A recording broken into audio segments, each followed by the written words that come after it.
How are you wonderful people doing? With this video today, hopefully I can show you guys some new things about Red Dead Redemption 2 that you can take into the launch and already be ahead of your friends. If you guys do enjoy this video, at the end of it, of course, drop a like on it and expect more here in the new future. So let's not be like all these other scumbags, and let's jump right into the video. Now, the first thing I do want to mention, in Red Dead Redemption 2, this world is going to be so massive. Now, these are all confirmed things that I have gathered from reading articles and other things, and basically the most impressive thing that I've learned is that the game actually has 200 species that are around the whole world that are interacting with your day-to-day gameplay inside of Red Dead Redemption itself. We'll get a little bit more into that later on in the video, but that's just one thing I do want to mention. Now, along with those species, they'll also interact and change as the weather goes on, and it turns to winter, fall, summer, spring. The weather will pretty much determine the animal's attitude, whether or not they're super aggressive, whether or not their balls are big or small, or whether or not you'll be able to find them to hunt them in the winter. Such as an example from IGN, when they were playing the game, they noticed that bears were more aggressive in the winter when you disturbed their hibernation. Oh look, and there you go.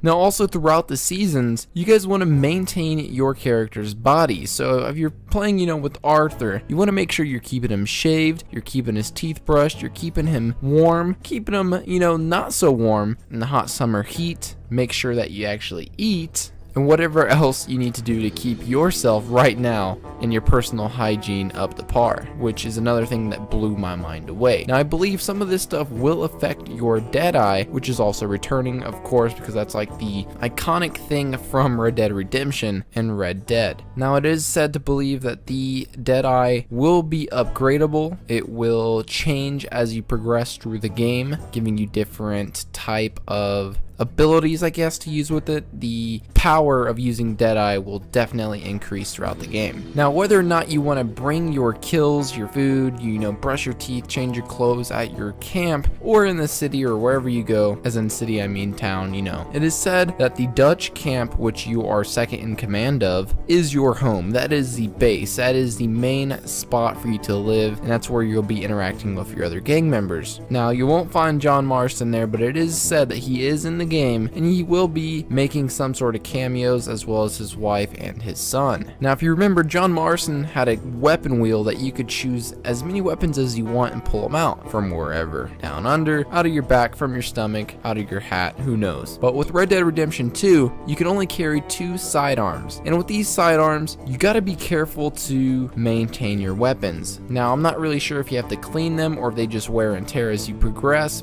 but they actually do wear and tear. The more you use them, the less accurate they will become and or reliable. So if you see a river, don't cross through the river because it will rust out your weapons and make your gun essentially decompose, just like carcasses that you kill. So as you guys know, you need to eat, you need to hunt, you need to provide for your camp, or else you'll be looked down upon. And as you hunt and you kill, say, a deer, and you shoot it 1,000,000 times, that deer's meat will now be ruined because you shot it too many times. So you gotta shoot it between the eyes, make it a nice peaceful kill, and not use it as target practice, or else you're just gonna screw up the meat. Now, if you do not take the carcass back to your village in time, or your camp, it will actually begin to decompose. I was not kidding. You gotta be careful for the limbs and make sure that you get everything you want from that deer, because we don't like poachers, right? And then speaking of limbs, if you shoot a civilian, a bad guy, whoever in the game, with a shotgun or any other powerful weapon, you actually have the ability to blow off their limbs, not just the animals, which is absolutely crazy, brutal, and could possibly affect your honor if you're just going around blowing civilians' limbs off. So you want to be careful, because the honor system is actually returning, so you don't want to be too brutal, as intense as this game is. I think that's a good word. This game is very intense,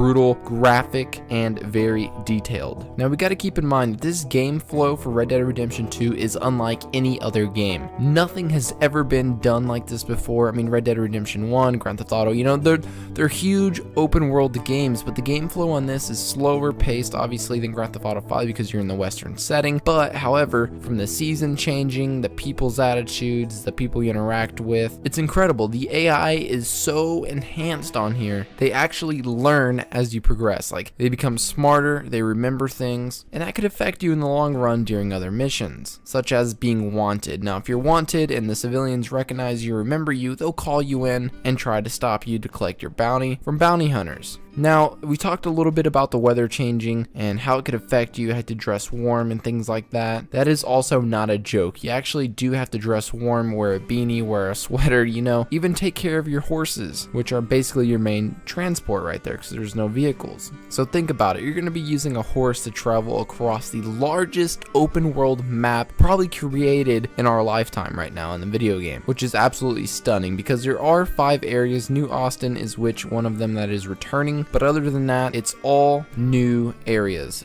5 gigantic areas that you can only travel through horse across this gigantic map, which is something that will just open up a ton of different DLCs down the future. Easter eggs will be absolutely littered throughout the whole game. And another crazy thing that absolutely blew my mind, the map will actually evolve as you play and progress through the game. Like, I'm not even kidding. So from single player DLC, which will obviously be flooded into the game, we have a ton of Easter eggs that you guys will be able to find, and then the evolution of the map. So say you blow out a wall. As you progress, you'll notice that wall being repaired at the bank, you know, wherever.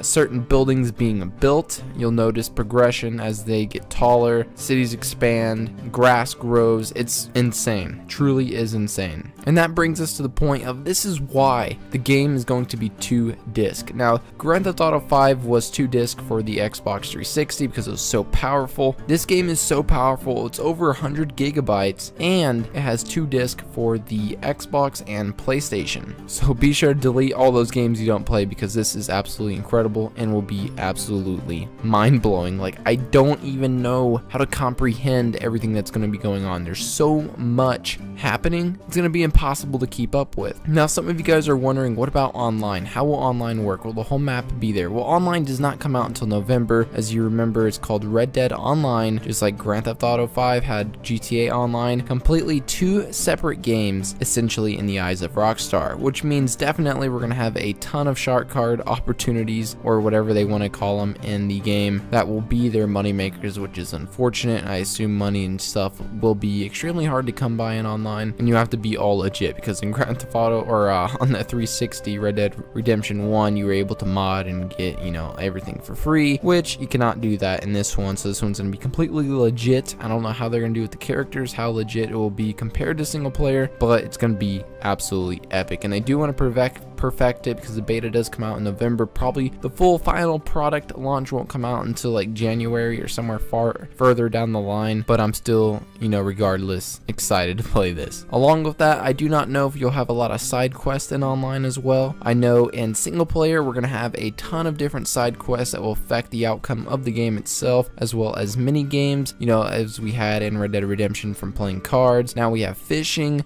hunting, we have all kinds of crazy things that we can do with this new launch. There is so much in this game that I don't even know what to do. It's overwhelming. There's going to be content for years and years to find in this game itself. So hopefully I gave you guys some new information over this game, and hopefully you guys take it, run with it, share it with your friend, and hopefully you're still watching right now, because this is all valuable information that I want you guys to have when heading into the launch. If you guys have any questions or additions, let me know down below in the comments. Please let me know, as it will be greatly appreciated. Thank you guys so much for watching. I'm Mr. Nasty, and you'll definitely see more of me.